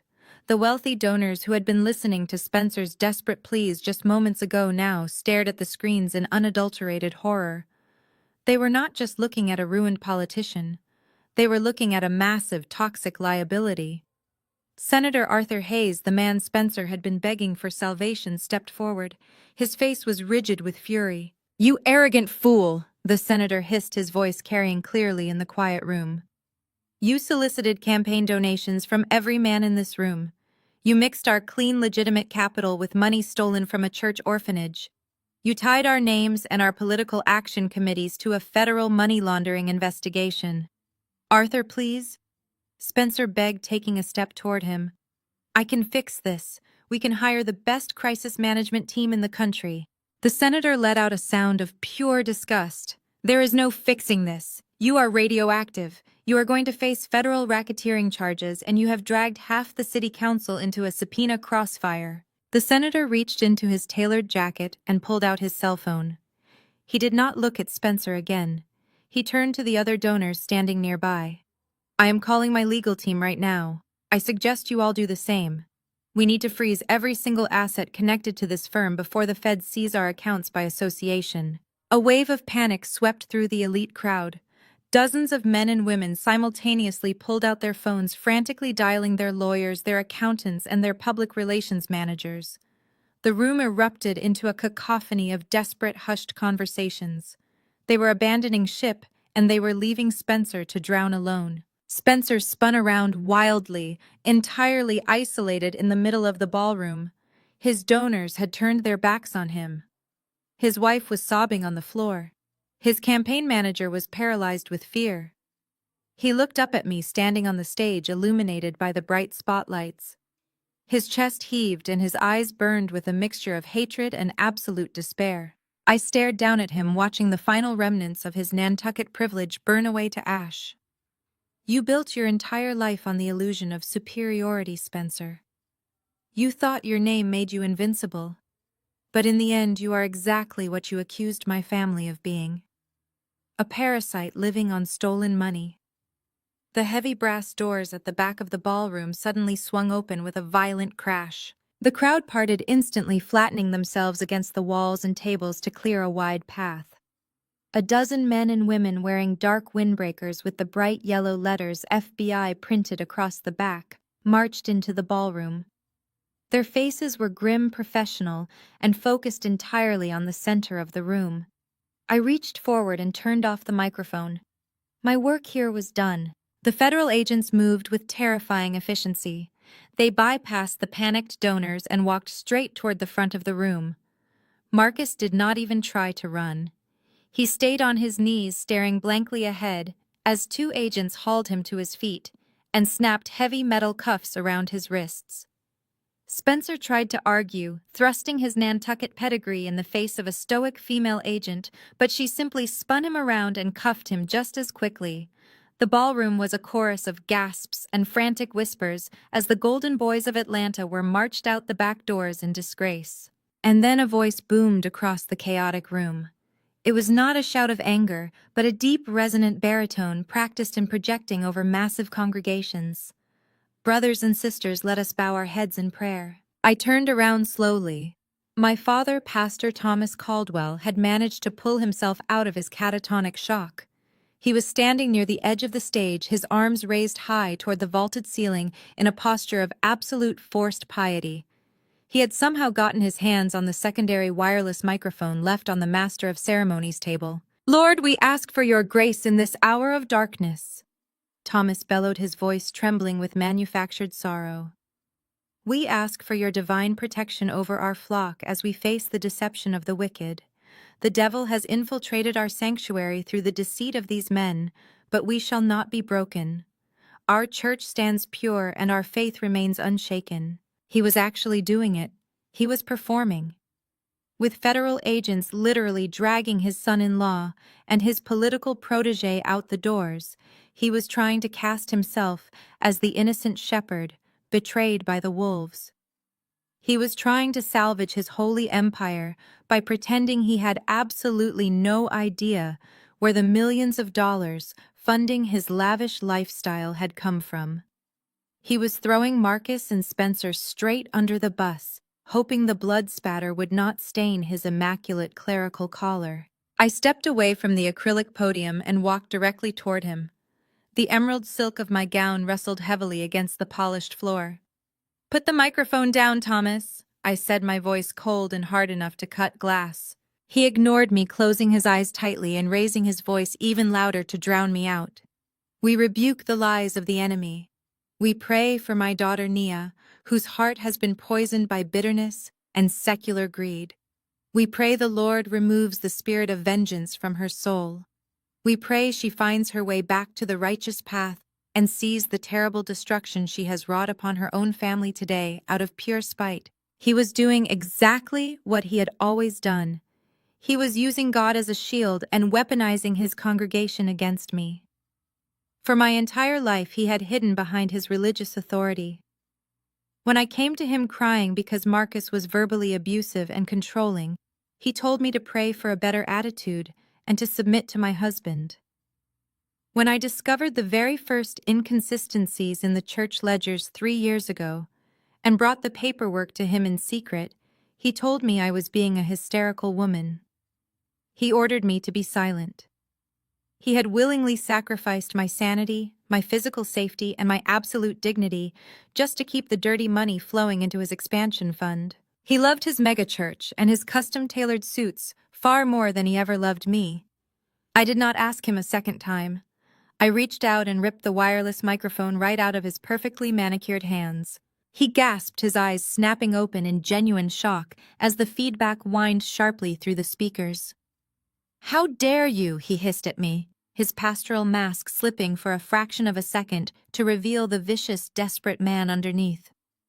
"Give that back to me, you insolent child. I am trying to save what is left of our good name." "You do not have a good name anymore," I told him, speaking loudly enough for the front rows to hear every single word, even without the microphone. "You sold it. You sold it to Marcus for a new cathedral wing and a private jet lease." I did not know my father pleaded, pitching his voice to carry to the remaining wealthy donors who were watching us with rapt, horrified attention. "I am a man of the cloth. I trusted my financial advisors. I trusted your husband, Nia. I am a victim of his elaborate fraud, just like everyone else here. I am an innocent servant of the Lord doing his holy work." I laughed right in his face. It was a harsh, joyless sound that made him flinch. "You are a parasite, Thomas. You knew exactly where every single dime of that money was coming from."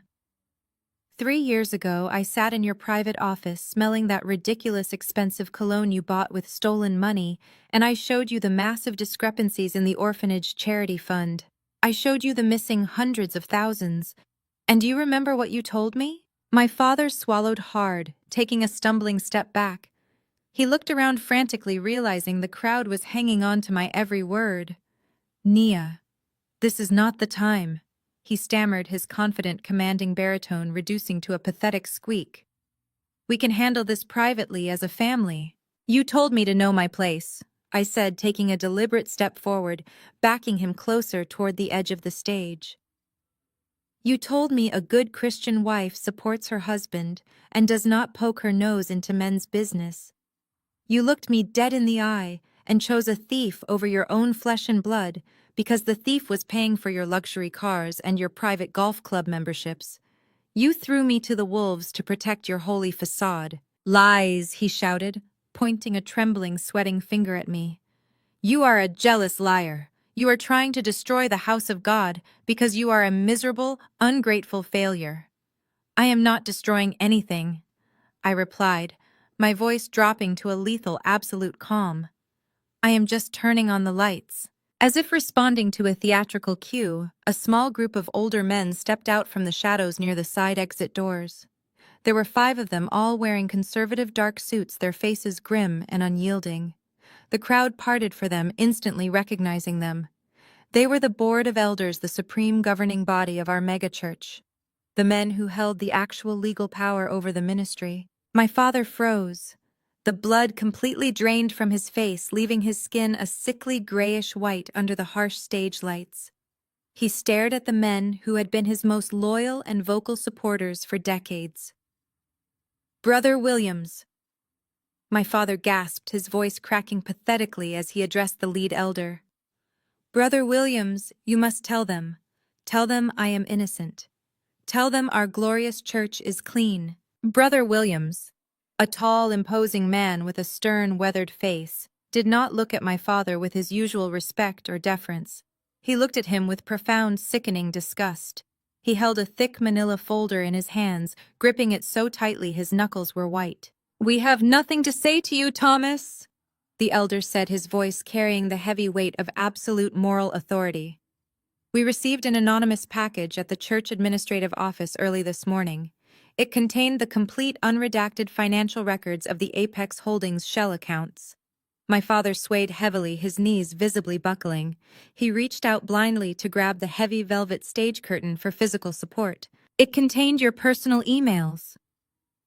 Thomas the elder continued, taking a slow, deliberate step closer to the stage. It contained your digital authorizations moving funds from the orphanage renovation account directly into the Caldwell Political Action Committee. It showed the precise kickbacks you personally received for looking the other way. My mother let out a long, strangled wail from the front row, hiding her face in her hands and collapsing against the table. She knew it was over. The holy, untouchable empire was dead. That is fabricated, my father begged, fresh tears welling in his eyes. It is the work of the devil. It is a spiritual test of our faith. We must pray. It is a federal crime, the elder corrected him sharply, cutting through the pathetic religious rhetoric. We have already contacted our external legal counsel and turned the entire documentary package over to the authorities. We have a court order for a complete forensic financial audit of the church dating back 10 years. Effective immediately, you are stripped of all pastoral duties. You are permanently suspended from the board, and you are legally banned from stepping foot on any church property. My father let out a sound that was half sob and half scream. His legs finally gave out completely. He dropped to his knees on the stage, burying his face in his trembling hands. The great Pastor Thomas Caldwell, the moral compass of Atlanta. The man who had traded his own daughter's soul for a bigger tax bracket was now just a pathetic, broken criminal crying on a rented stage. The elder looked up at me, standing tall and unbothered above my ruined father. He offered me a slow, respectful nod, a silent acknowledgement of the terrible truth I had finally brought to the light. I did not nod back. I simply turned and stepped around the weeping man on the floor. The moral facade had been completely ripped away, exposing the vile rot underneath. The mighty Caldwell family was nothing more than a cautionary tale, and I was finally free of them all. I stepped down from the stage, leaving the ruined pastor trembling at the feet of his former disciples. At the base of the stairs, the federal agents had finally reached their primary target. The lead agent, a tall woman with a severe expression, grabbed Marcus by the shoulder and spun him around. "Marcus Blackwood, you are under arrest for conspiracy, wire fraud, and money laundering," the agent stated, her voice cutting cleanly through the ambient chaos of the ballroom. Marcus did not fight. He simply stood there, his shoulders slumped and his eyes hollow as the heavy steel handcuffs were locked around his wrists with a sharp metallic click. The sound was incredibly satisfying. It was the definitive sound of an empire collapsing. As the agents began to read him his rights reading, the Miranda warning that would strip away the last of his arrogant privilege, a sudden high-pitched scream tore through the room. My mother burst through the perimeter of hotel security guards. Her emerald green designer gown was snagged and torn. Her immaculate updo had unraveled, leaving strands of hair plastered to her tear-streaked face. The elegant, untouchable matriarch of Atlanta society was completely gone. In her place was a terrified, desperate woman watching her bank accounts and her social standing evaporate into thin air. She did not run to my father, who was still weeping on the stage. She did not run to Chloe, who was hyperventilating near the VIP tables. She ran straight to me. She threw herself onto the cold marble floor, landing heavily on her knees right at my feet. She reached out with trembling hands, desperately grabbing the silk fabric of my dress. "Nia, please," she wailed, her voice ragged and breathless. "You cannot do this. You have to stop them. Please tell them it is a misunderstanding. Tell them Marcus was just confused. You can fix this. You have the power to fix this." I looked down at the woman who had given birth to me. I did not move away. I let her kneel in the spilled champagne and the shattered glass. I let her feel the absolute humiliation of begging in front of the very people she had spent her entire life trying to impress. "Mom, get up," I said, my voice flat and devoid of any emotion. "You are embarrassing yourself." "I do not care about being embarrassed," Vivian sobbed loudly, digging her manicured nails into my dress. "I care about our family. Nia, we are your blood. We are your own flesh and blood. You cannot send your family to federal prison. We gave you life. You owe us. Please just withdraw the evidence. Tell the FBI you fabricated the documents out of anger. They will believe you. You have to save us." I stared at her, listening to the sheer, selfish audacity of her words. Even now, on her knees, facing total destruction, she was asking me to destroy my own credibility and risk prison time just to preserve her comfortable life. She was still demanding that I sacrifice myself on the altar of the Caldwell family. I reached down and firmly pried her trembling fingers off my dress. I stepped back, forcing her to look up at me. "You want to talk about blood, Vivian?" I asked, my voice echoing loudly in the tense silence of the room. "You want to talk about the sacred bond of family?" I knelt down slightly, bringing my face closer to hers so she could see the absolute zero of mercy in my eyes. "Let us go back to exactly 1 year ago." I whispered, my words sharp and lethal. "Let us go back to that hospital room." I had just woken up from an emergency surgery. I was bleeding, I was terrified, and I was heavily medicated. The doctors had just told me I had lost the pregnancy. I was completely broken. My mother flinched as if I had struck her. She tried to look away, but I grabbed her chin, forcing her to maintain eye contact. "Do you remember walking into that room, Vivian?" I demanded. "Because I remember it perfectly. You did not ask the nurses if I was going to survive. You did not hold my hand and tell me it was going to be all right. You did not shed a single tear for the grandchild you had just lost. You walked up to my bed, grabbed my left hand, and you forcefully slid my wedding ring off my finger." The wealthy guests standing nearby gasped in horror. Several women covered their mouths, stepping back from my mother in sheer disgust. "You twisted the metal over my swollen knuckle while I cried in pain." I continued, my voice rising, carrying the full weight of a decade of suppressed rage. "And do you remember what you told me while I lay there bleeding? You said Marcus was filing for divorce because I was defective. You said I had failed as a wife, and I no longer had the right to wear his expensive diamonds. You stripped me of my dignity when I was at my absolute weakest because you wanted to make sure Marcus did not cut off your allowance. You chose his wallet over my life. Nia, I was trying to protect the assets. Vivian stammered weakly, her eyes darting around the room, looking for anyone who might understand her twisted logic. I knew you were leaving him. I just wanted to make sure the family was secure. You only ever wanted to secure yourself. I corrected her, standing back up to my full height. You threw me away like garbage because you thought I had no value. You thought Marcus was the winning ticket. But you bet on the wrong horse, Vivian. And now you get to burn with him. I will not withdraw a single piece of evidence. I am going to watch the federal government seize your house, your cars, and every single piece of jewelry you bought with stolen charity money. Vivian let out a guttural sound of pure despair. She collapsed completely onto the floor, curling into a fetal position and sobbing uncontrollably into the polished marble. A sudden violent roar erupted to my right. Marcus had been listening to every word. The humiliation of being arrested in front of his peers, combined with the absolute destruction of his carefully curated life, finally snapped his fragile narcissistic mind. He realized there was no escape. There was no clever legal maneuver that could save him. His wealth, his reputation, and his freedom were entirely gone, and he knew exactly who was responsible. "You bitch!"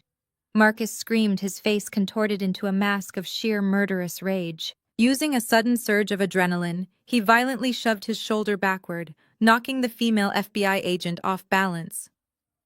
Before the other agents could secure their grip, Marcus lunged forward. His hands were cuffed behind his back, but he threw his entire body weight toward me, lowering his head like a battering ram, aiming directly for my chest. His eyes were wide and bloodshot, filled with the desperate manic desire to take me down with him. He never even made it halfway. Vance moved faster than a man his size had any right to. He stepped smoothly across my line of sight, intercepting Marcus's chaotic charge. Vance simply planted his feet, grabbed the collar of Marcus's tuxedo jacket, and used the man's own momentum against him. With a sharp, brutal twist, Vance slammed Marcus face first into the solid marble floor. The impact echoed through the ballroom with a sickening crack. Marcus groaned loudly, a spray of dark blood instantly pooling out from his crushed nose and staining the pristine white tiles. Two federal agents immediately dropped onto his back, pressing their knees hard into his spine to pin him down. "Do not move," the male agent ordered, pressing Marcus's bleeding face flat against the floor. I stood perfectly still, watching the man who had tormented me for years writhing helplessly at my feet. He was gasping for air, blowing bloody bubbles against the marble, his expensive tuxedo ruined beyond repair. He looked pathetic. He looked exactly like what he truly was. A small, weak man who had finally run out of victims to hide behind. Through the massive glass windows of the ballroom, the flashing red and blue lights of the arriving police cruisers illuminated the space in a frantic, chaotic rhythm. The sirens were deafening now, echoing through the streets of downtown Atlanta as local law enforcement arrived to assist the federal agents. I reached down and smoothed the silk fabric of my emerald gown. I looked at my mother sobbing in a puddle of spilled wine. I looked at my father being escorted off the stage by the church elders. I looked at Spencer sitting alone at a VIP table, his head buried in his hands. Then I looked down at Marcus, bleeding and pinned to the floor. I lifted the hem of my dress slightly and took a deliberate, elegant step right over his thrashing body. I did not look back. I walked straight down the center aisle of the grand ballroom, leaving the wreckage of the Caldwell and Blackwood families entirely behind me. The courtroom was a sterile, unforgiving arena of fluorescent lights and polished mahogany. 3 days after the ballroom catastrophe, the air here felt significantly colder than it had amidst the champagne and orchids.